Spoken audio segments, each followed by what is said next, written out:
नमस्कार, माझं नाव प्रियंका सिद्धांत साठे. माझे पती सिद्धांत सुरेश साठे.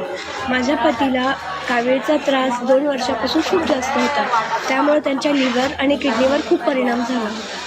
मला असं सांगण्यात आलं होतं, डॉक्टरांचं म्हणणं असं होतं की आता त्यांना व्हेंटिलेटर लावावं लागणार आहे आणि तो व्हेंटिलेटर 15 मिनिटांनी काढावा लागणार आहे, कारण ते जगणार नाही. पण मी स्वामींना प्रार्थना केली. स्वामींना म्हणाले, तुम्ही प्रचिती नाही दिली तरी ह्या वेळेला माझी इतकी परीक्षा घेणार असाल तर माझी तुमच्यावर बिलकुलही श्रद्धा राहणार नाही आहे. आणि स्वामींनी खरंच मला प्रचिती दिली की माझे पती स्वतः श्वास घ्यायला सुरू झाले.